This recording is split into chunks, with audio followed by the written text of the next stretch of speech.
So, welcome to another episode of Gratitude Speaks, where we care and we share about our experience with sober living and communal housing. Today, I have a really special guest, Herman, who lives at Tradition House and who has been with Gratitude Foundation for About a year and 4 months. about a year and 4 months. Yeah. Awesome. So, stay with us to the end. We have a couple of announcements, and with that, I'll just kick us off. It's great to have you here, man. Thank you. I'm Thanks very for excited having me. about our interview. So I guess, start off by telling us how you came across Tradition House, how you found us. Well, I was living in, so I went to Right Turn Impact in Sykesville, Okay. and I left there, and so I went there twice. The first time I went there, I left. I was supposed to go bed to bed straight to the recovery house, and I ended up meeting up with someone out of the treatment center, and 5 days later I was back where I started. So I relapsed, and then I went back 5 days later to the treatment center, and then finished another 30-day program, and then went to one of their recovery houses. And I stayed there for about 9 months, and I work in Catonsville, so instead of going back and forth from Catonsville to Owens Mills to Sykesville, I was just going to Catonsville meetings right after work.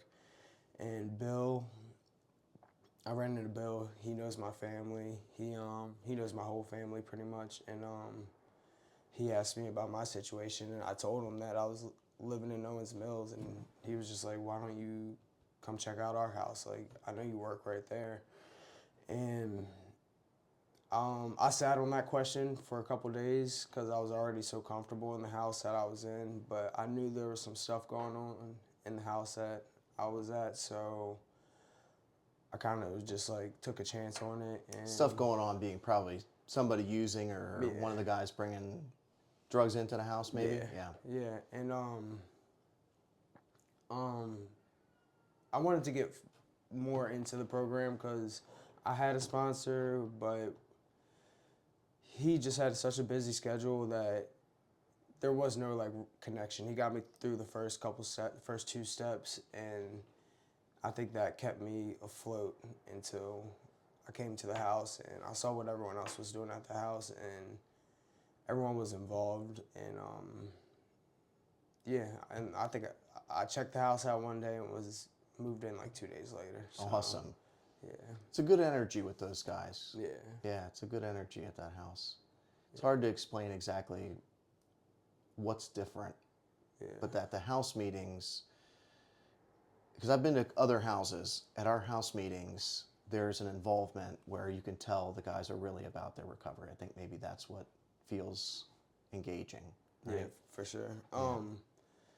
Just the way that everyone else was doing stuff there, it kind of just pushed me to try and.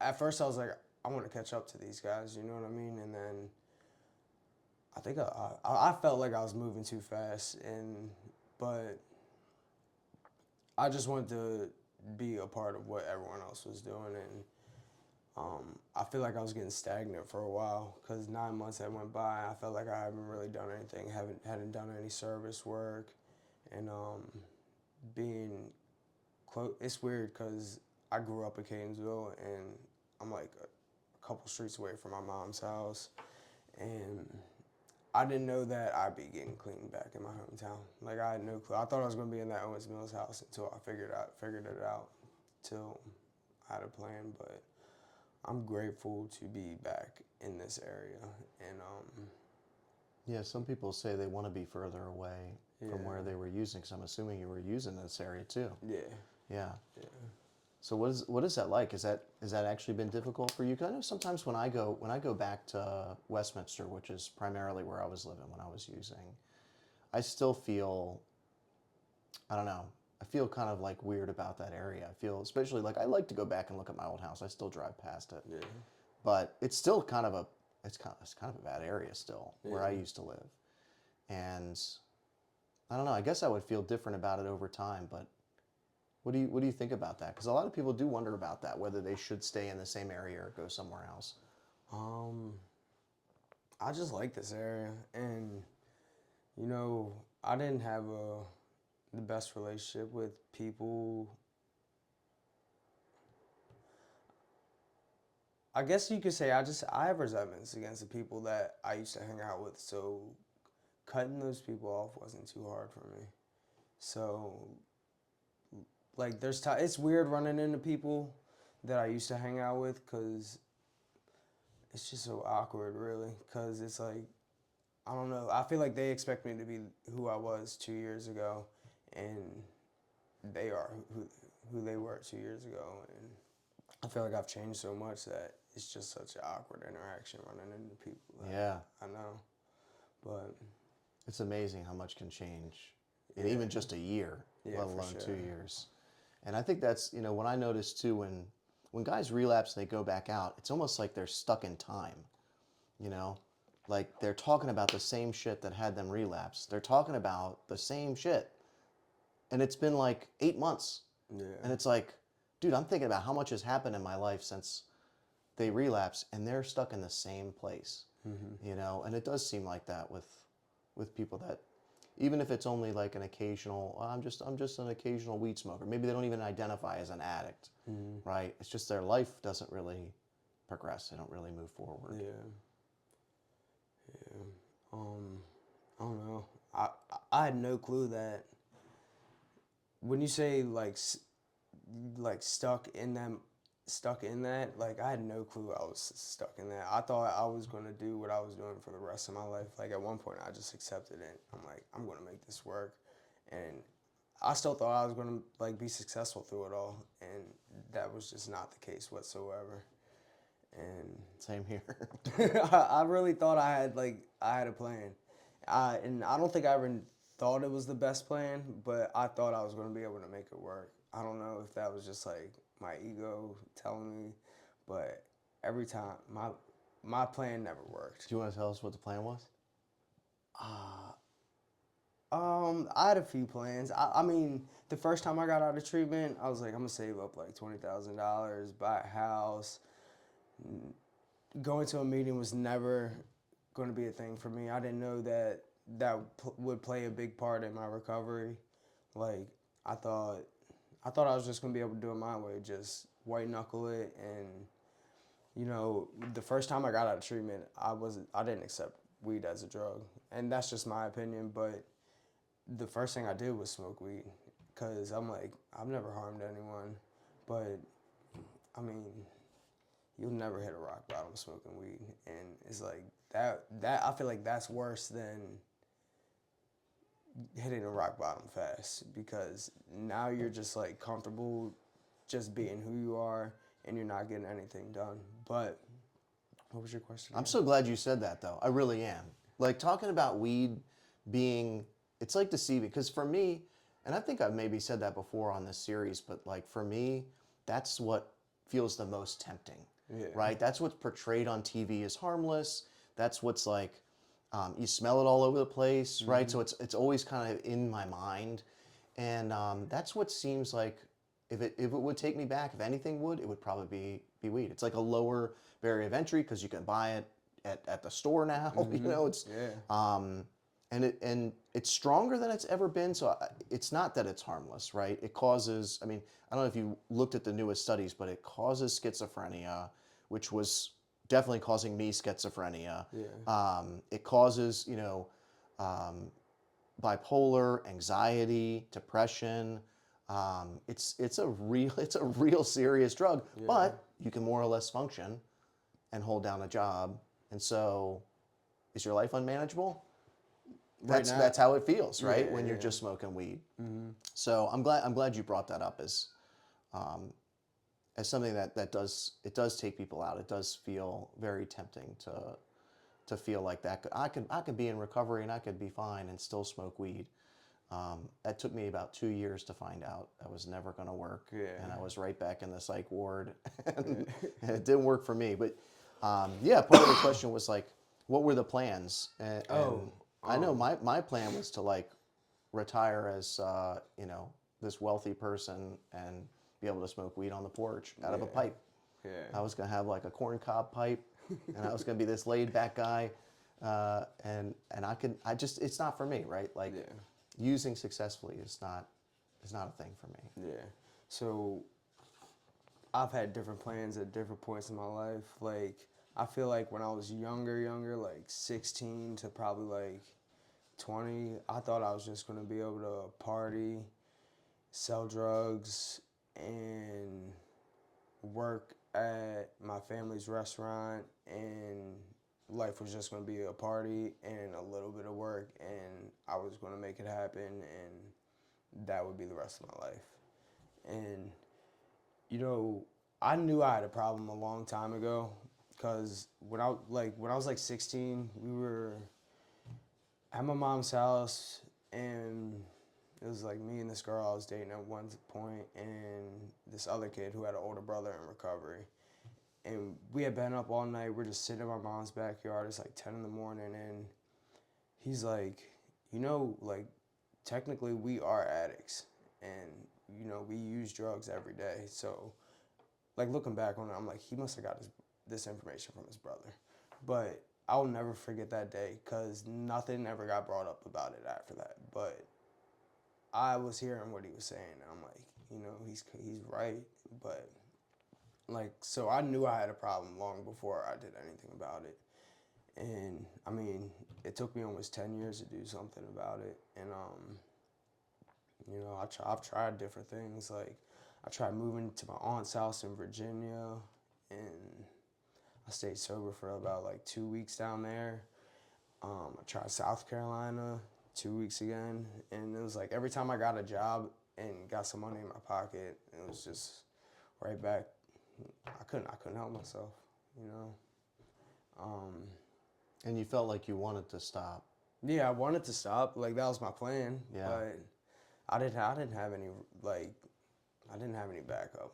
Yeah. I didn't have a solid plan. Yeah. But to just take myself somewhere else. Yeah. It's all like, I lived like a block away from the bar when I was in South Carolina, Yeah. So. And it does take about 90 days for it to fully get out of your system. So really that 2 week mark was about where you were going and, just past the post-acute withdrawal, right? So that was also like a biological call to go and get high. Yeah. And when you're not really prepared for that, or you don't have defenses, or you're not working on a program, it's like, this is my idea. I want to go get this. Yeah. Right? Mm-hmm. And you're almost like a zombie, but it's like you just go, right? Yeah. Like it is baffling. It's very confusing to people. And I was just watching a show last night.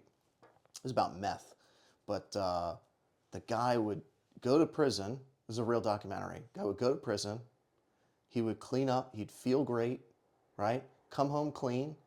Tell the people in the car who were picking him up, everything's different now. I'm clean. I don't want to do that ever again. And within days, he'd be back in prison.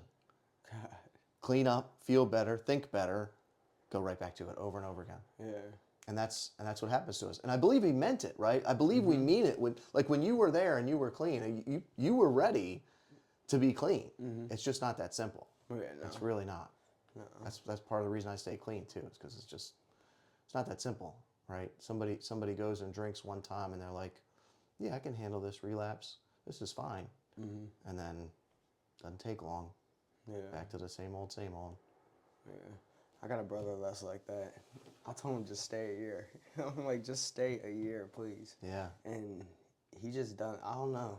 Like, he's on step 3, so Okay. that's better than how he was doing last time. But he just, I don't know. It's like he's got 3 DUIs and he doesn't see the problem. He's only 10 months older than me. Like, we're still in our 20s. I'm like this is, you're right where you're supposed to be. But I convinced him to stay a year, work it to your full potential, and I love that. After a year, he's like, Herman, I said I'd stay a year. So he's trying it. So what's working for you? What's different now? I feel like I moved really slow into recovery. Like, my meetings have always been, like, I've always made sure I'm in a meeting. Like, that's never been a problem. But for me, it's always been doing stuff like this. like stuff like that. It's gotten easier in like the last like 6 months because I have been sharing at other meetings, but doing stuff like this, sharing at meetings, raising my hand in a meeting, all stuff like that's just been hard for was probably the hardest part for me. But the step work, I stay in the step work, and I'm on step 8 right now. Awesome. I just started writing that out, and that like after step 3, I was like, whoa, this is crazy. Like this definitely does work, which I never doubted that it worked, but after like actually writing it down and going over with my sponsor, I was like, this is crazy. I got to keep doing this, you know. Well, no one can deny it works. The denial comes in with the individual. I could see that it works, Yeah. but it's not going to work for me. Yeah. Right? And that's the step 2 is I'm going to do it anyway. Yeah. Right? Yeah. So I never doubted that this worked. You know, the first time I went to treatment, I don't think I understood it. I thought it was kind of just like you go to this place, come out, you're good, you're healed, whatever. Right, 30 you days. You know what I mean? I don't think I understood it. I thought like the meetings were just something you do extra if you feel like it, you know? So even the second time, I was like, I don't know. I met a girl in there. I should have never. That was my problem. I always meet a girl in treatment. Oh, tell that story. Huh? Tell that story. All right, so the first treatment center, I met a girl in there. I never met up with her though, but we talked over FaceTime, and I was like, "This is stupid. Like, what am I doing?" So I just stopped talking to her, and yeah, that was when I went straight back to smoking weed. So this was like 2021, and after smoking weed, I eventually did end up right where I was at, and other drugs got involved. I thought I could sell drugs again, and then I ended up picking up the bottle, which the alcohol will absolutely bring me to my knees. Like, not that any drug's worse than the other, but like I never really gotten opiates and like serious like meth or anything like that. So I would always just kind of skate by when I was doing like party drugs, and I could always keep a job because I was working at my family's place, and you know they gave me so many chances because I've messed up hard there. But the second time I went to treatment, I met this girl in there, and I thought she was going to be serious about recovery, and she got out like a week before me, and then I got out, and as soon as I met up with her, she was already drinking, and I'm like, oh my goodness. And that didn't last but like 7-8 hours before I was drinking with her. And I think we like stayed in a hotel for like 2 days, and I actually tried going to the recovery house like a week later, or like 4 or 5 days later, and they gave me a UA, and they're like, You try to show up like everything was fine? Yeah, I tried showing up like You're like, I'm everything tired was of this fine. girl. Let me see if I can just go back. Yeah, I tried showing up like everything was fine, and they know when people that aren't using know when someone's using. So that lasted about 20 minutes. I unpacked everything in the house and everything, clothes in the drawer and everything, and then they gave me a UA, and then I just drove straight back to the treatment center from there. And Good move. yeah, but I ended up meeting another girl, and I actually dated her for like 9 months, and so yeah, when I drove back to the treatment center, they said just stay for 2 weeks and then you can go back to the recovery house, but I ended up staying for another 28 days, and yeah, so I actually met that other girl in there, and she was also not serious about recovery, but this time I stayed in the recovery house, went to meetings with the guys there, and I think that bought me some time to pretty much let go of that relationship, because I don't know, I had smelled alcohol on her once, but I knew that I had somewhere to go back to at the end of the night, and that wasn't going to be an option. and I didn't know if I messed up if they were going to give me another chance. So I didn't pick up, and I was always in the meeting when I first got out of treatment. So it sounds like you got a lot of second chances, Mm-hmm. and a lot of second chances with your family. Yes. So, I guess tell us about that. Tell us about how it's gone with, because you have a great relationship with your family now, Yeah. and that's not everybody's story. So yeah, tell us what happened. So my family, we own a restaurant. My great uncle, he owned it from '97 to 20 March of 2023, and he was just ready to retire. So my mom convinced my grandmother to buy it. I'm like, I don't know if that's a good idea, but yeah. So when my uncle owned it, I was 16 when I first started working there, and I was like back then I was selling a lot of weed, and so I did that out of there. I've taken bottles, beers out of there, and for some reason my uncle always brought me back, always gave me another chance, and yeah, there was one time that actually my I got my friend a job there, and my older brother came to pick him up, and they walked out with some beer, and I got fired for it, which I was pretty mad about at the time because I wasn't even in the state when this happened, and but I was still doing shady stuff too. You know what I mean? Like I would take a bottle on the weekend, take a case of beer. So when he fired me, I was like, all right, well, I kind of knew like, well, maybe he knows I was doing stuff outside of that situation, but I think like a year and a half later, he brought me back, and my grandmother ended up renting the house out that me and my brother grew up in. So I needed a job. She asked my uncle if I could come back to work, and he gave me another chance. But this time, I feel like I was a completely different person because in that year and a half, I had started drinking a lot more, and now More, and they still let you back. well, before I wasn't drinking at work. Before Okay. I wasn't drinking at work, It was just the I would occasional grab a case that you would bottle take. maybe on the weekend. Gotcha. Not every weekend, but like here and there, I would grab Sure. a bottle. And drinking was just a weekend thing. Got it. It wasn't an everyday thing. Yeah. And then, Made it like a year and a progress. half later, it was.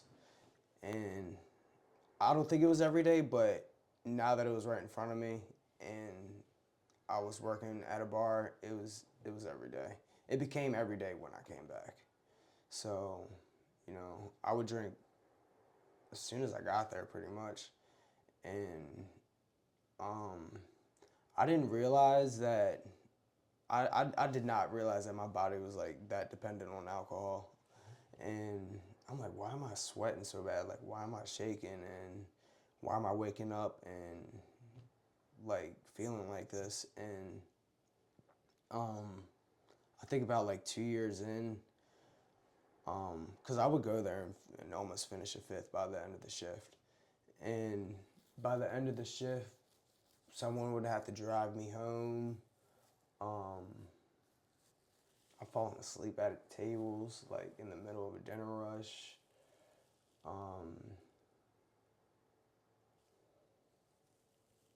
How did you feel about yourself at that time? Or you were just on autopilot? Do you remember how you felt about living like that, or were you still trying to have fun doing it?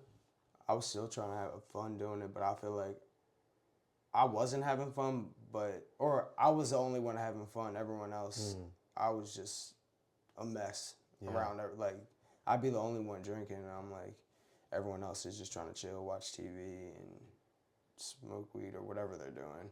And I'm just like belligerent drunk, and I didn't feel good about myself. I wasn't confident in myself. I was really insecure.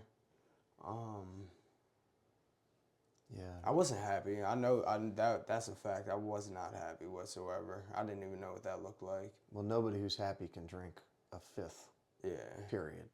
Yeah, right? for sure. Like happy people don't do that to Yeah. themselves. And I remember, man, when you said the sweating, I had no control over my body temperature, Yeah. and I don't miss that.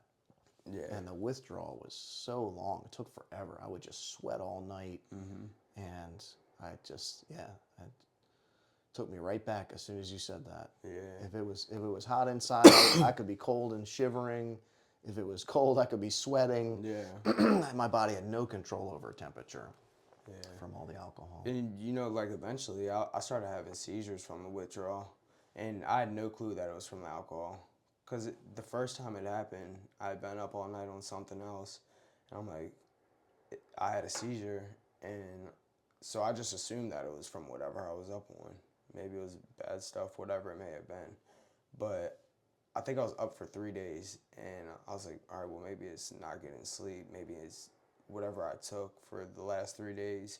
But I had no clue that it was because I didn't feel like I had a drink because I was up for 3 days on this other substance. So I don't feel that I need a drink, but my body was telling me otherwise. And then I ended up having a seizure. And I didn't even put two and two together until like the next time it happened. I'm like, oh, this is from alcohol. Like I had no clue. Yeah. And yeah, another thing I would try and do, I would try and just go detox in ICU. And I think they let me do that twice. And that was actually the first time I got introduced to, I think it was just a fellowship, just AA. I got introduced to AA in there. And Was there a peer in the hospital that yeah, introduced? Okay, yeah, cool. They sent someone in. I think that's a great development, having the Yeah. peers in the hospital at the emergency room to talk to people to give them information. Amazing. Yeah, so I wasn't buying into it, but he did like he's obviously not a doctor, but I believed what he said. He was like, if you keep drinking the way you are right now, you'll be dead in 2 years. And I think that scared me enough. I still went back out, but I think that scared me enough to where I was like, all right, maybe I should start thinking of a plan to let this go. Yeah. And you know, I got out of ICU, and it's always 2 weeks. It's always 2 How about weeks. that? It's always 2 weeks, and then I go. It's like I don't know. I feel like I'm like, all right, well maybe I could do it again. Maybe I'll just control it. Maybe I won't drink liquor. Yeah. Or maybe I'll do drugs instead. Go hang out at the bar and just do drugs. So, but I don't know. It's just. So where was the change? Where was the turning point? So they're at at work, you're passing out and everything. I guess they sent you back to treatment. I think the turning point was when I got back from South Carolina. Because once I realized that no matter where I go, this isn't working, I think I got back from South Carolina and came back in the area and did what I was doing before I left, just partying, hanging out at bars. I did that for 2 weeks, and then I had a friend named Darren. And he was like, pretty much was just like, you know, like you can't keep like doing this. I'm like, all right, well, on Monday, can you help me get me into a treatment center, and I'll go. And he did. He called. He pretended to be me, and got me in there. That's awesome. Yeah. So him and my mom, they drove me down to Salisbury, Hudson, and that's where I went. And I also had an aunt that had went there, and I saw that it worked for her, and so she kind of set the tone for all of us, and so That's awesome. I was like, I'm gonna go where she went because it worked. How long for has she her. been clean? She's not anymore. Wow. Yeah, yeah. But that was enough. That was a bit of hope. Mm-hmm. Yep. So yes. Once I saw how she was doing, I was like, I'm gonna go try this place, and then I went, met some cool people. I still talk to some of them sometimes, but I think there's like one or two of them are still clean. But yeah, that was just a cool experience, and yeah. So that gave you some hope to keep going. Mm-hmm. So when you got into Tradition House, I guess tell us about like what it felt like, what was good about it, what was weird, how you integrated. if you had, I mean, you had some experience in communal living, obviously, if you'd been in sober living beforehand. So, what was it like? Um, it was. I felt like when I first got there, I felt like I didn't realize how laid back it was. So, like every time when I would stay out, I would like text Bill, be like, "Hey, I'm staying out tonight," which is still like the right thing to do, but I didn't real like I don't know. I felt like I was over communicating, and I'm like, all right. And then I realized I was like, everyone's just chilling. Like I don't know. It like everyone hanging out downstairs. I'm like, all right, this is cool. Like, cause at the other house I was at, like everyone kind of just stayed in their room or Yeah. was doing something, walking down the street, being sneaky, doing something weird. But here it's like I don't know. I trust the guys in the house. You know what I mean? At the other house, I felt like I couldn't leave my stuff out. I'd take my laptop and bring it to work with me because I didn't want to leave it at the house. And it's like in tradition, what's the word? Camaraderie. The camaraderie is what like brings it all together. You know, everyone wants to be involved with each other, and everyone communicates well. You know what I mean? And I feel like the communication is what holds the house together so well. And I just feel like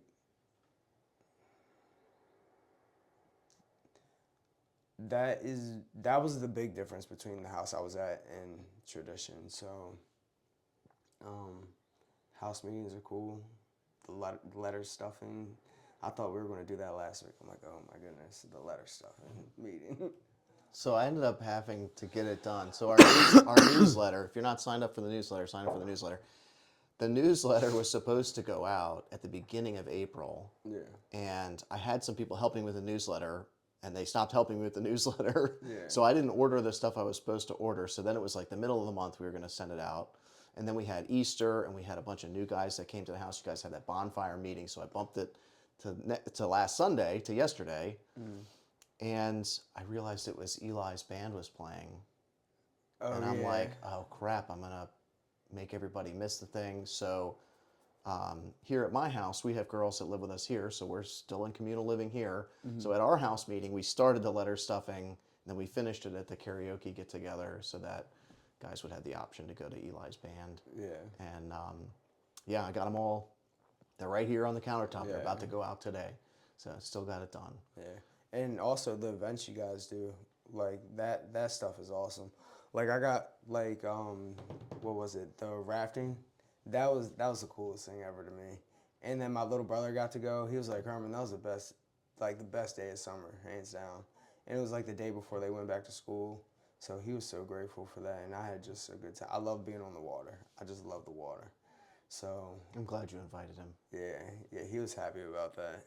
Yeah. And We'll probably do that again this year. Yeah. We've got the Six Flags trip coming up too, May 29th. May 29th. Make sure you request off of work. May 29th, yep.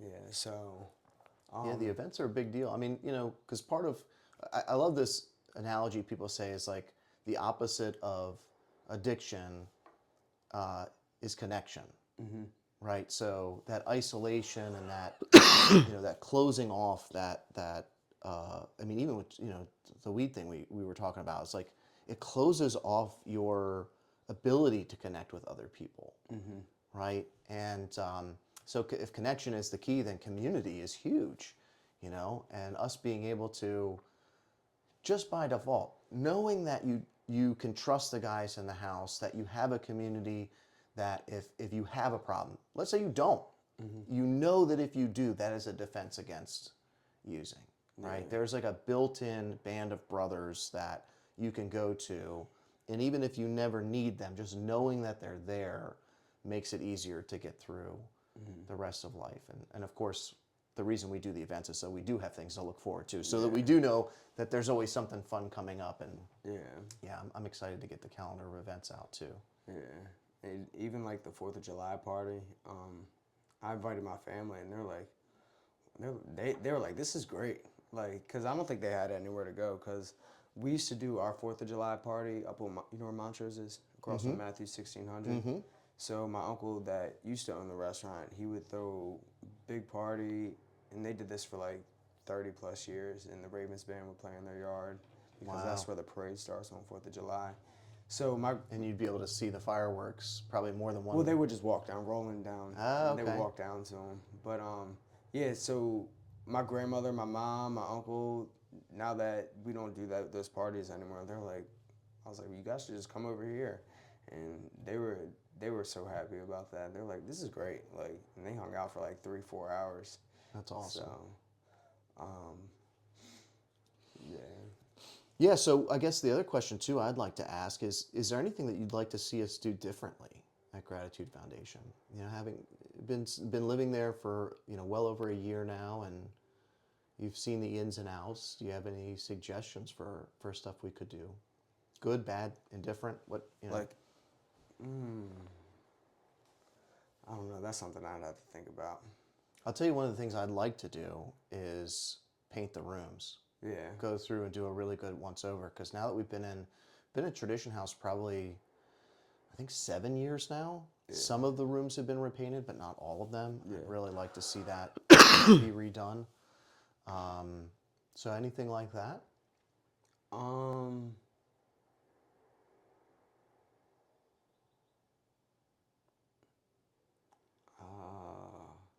know I'm putting you on the spot. You are.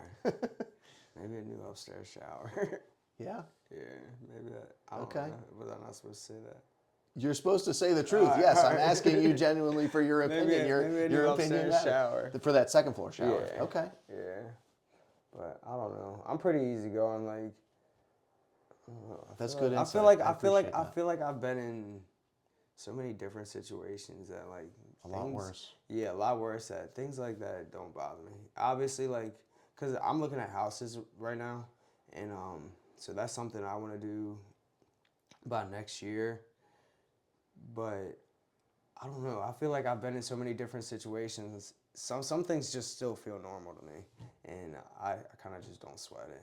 Cool. Well, I got that on my to-do list now. And listen, when you do move, if you're buying a house, get a little bit of extra space. Move one of the guys out with you. Yeah. Have a built-in renter to help you pay your mortgage. Okay.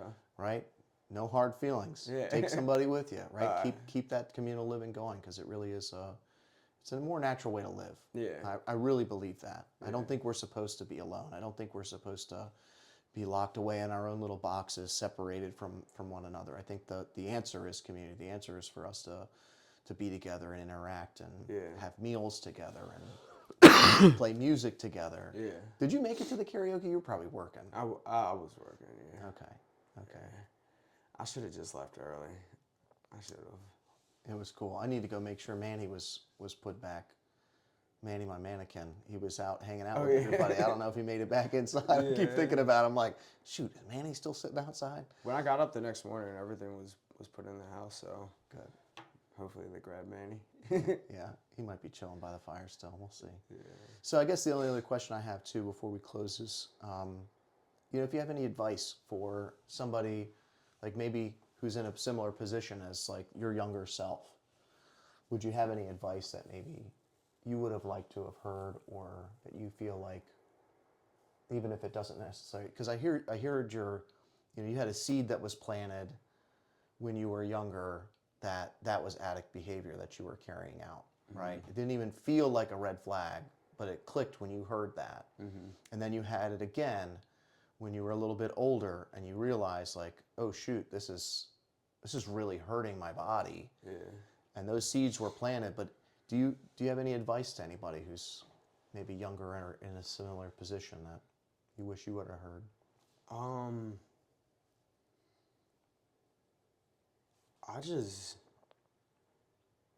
don't know. I just feel like I was so naive on who I was surrounding myself with. I feel like if you feel like someone is stunning your growth, it may seem hard, but to just cut those people off, because I hung around in some situations I didn't want to be in for years, and I feel like if I would have just took myself out of those situations, this process, I may have still went through this process, but it would have happened a lot sooner. And I don't know. I just didn't know how to let go of things that weren't good for me or people whatsoever. And I think that slowed me down from, which I'm like, this happened when it was supposed to, but I feel like it would have happened sooner if I would have let go of those people. And yeah. And letting go of people. What does that look like? That looks like stopping contact, Bad relationships, focusing unhealthy on relationships. the healthy ones. Like if you're trying to do good and you're hanging with people that aren't in the same mindset or don't want the same things as you, I think you should cut those people off. Great advice. Yeah. Great advice. So, yeah. All right. Well, thank you for this interview. No problem. Glad you've been with us all this time. And no minimum stay, no maximum stay. All right. So don't feel like you're in a rush, even if you're looking. All right. Take your time.